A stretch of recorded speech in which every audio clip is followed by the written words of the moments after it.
Vai tu visu laiku jūties plāsts uz pusēm? Vai tu jūti, ka tevi konkrēti cilvēki plēš uz pusēm? Iespējams, ka tavs tēvs tev visu laiku kaut ko pārmet, ka tu viņu neapciemo pietiekami bieži. Un tad vainas sajūtas vadīts, tu viņu apciemo, bet tu pat iespējams neapzinies, ka tā ir vainas sajūta. Tev šķiet, ka tas ir tā normāli. Viņš taču ir mans tēvs, jau viņš ir vecs, viņam taču ir jāpalīdz visu laiku. Varbūt, ka tava mamma arī apelē pie tavām kaut kādām sajūtām, zvana visu laiku, kaut ko prasa. Un tu, protams, nevari atteikt, jo tā taču ir māte, viņai taču ir visu laiku jāpalīdz. Un tādējādi tev plēš uz pusēm vecāki, brāļi, māsas. Un tavai sievai vai draudzenei nepaliek vispār laiks, un viņa arī grib savu. Loģiski, tāpēc, ka tu taču solīji viņai uzticību. Tu taču solīji viņai, ka jums būs ģimene, ka viss būs kolosāli, bet tu vairāk laiku pavadi skraidot riņķī, darot citiem visādus pakalpojumus, nekā viņai pievēršot uzmanību. Un finālā tevi plēš uz pusēm visi.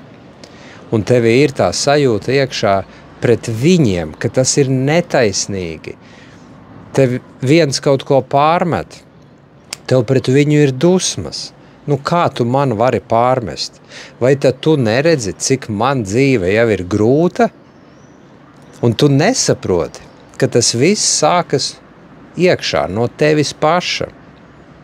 Tevī ir tās sajūtas, kas tev liek izdabāt vienam, otram, trešajam, kas tev traucē pateikt, nē, man vienkārši tam nav laika. Un tev pat nav jāpaskaidro, kāpēc tev nav laika. Tāpēc, ka ja tu esi patiešām pieaudzis vīrietis, tad tu vienkārši zini, kas tev ir, kas tev nav, un citām personām tu vienkārši pasaki skaidru un gaiši. Atvaino, bet nē.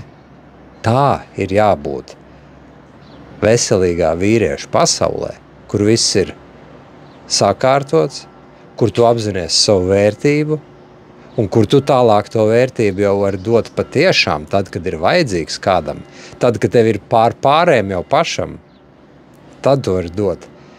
Arī vecākiem jau vajadzīgs, kādam citam, bet iekams tev sava ģimenes dzīve un savu pasauli nebūs sakārtot, tu arī turpinās šitā te plēsties uz pusēm un iespējams tev laulība izjuks un izjuks arī otrā un trešā, kā tas daudziem notiek.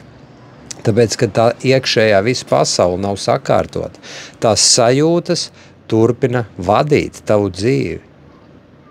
Kā uz autopilotu.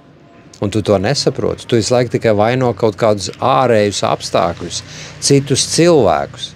Kā jūs pret mani tā varat? Nesaprotot, ka viss darbs sākas iekšienē, tikai ar sevi un savām sajūtām.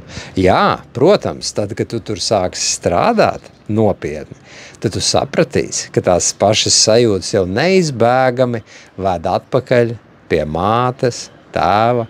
Tas ir tas, kur tas viss ir visiem sācies.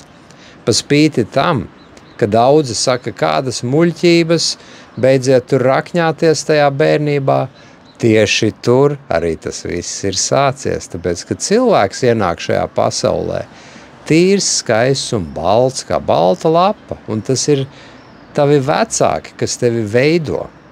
Tā tas vienkārši ir. Paskaties uz faktiem. Nemēģini no viņiem aizmukt. Paskaties tā loģiski padomā.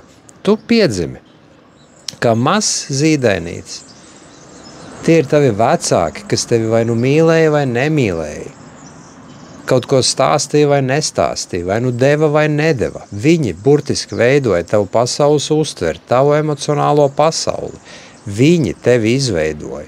Un tas viss, kas tevi ir tagad iekšā, nāk no tā. Ja tu esi gatavs sākt ar to strādāt un spēt beidzot pastāvēt par sevi, izaugt, pieaugt, nostabilizēties un beigt tikt plēsts pušu, tad nāc pie manis. Esmu Roberts, hipnokoučs, un tu man atradīsi izaugsmesterapija.com.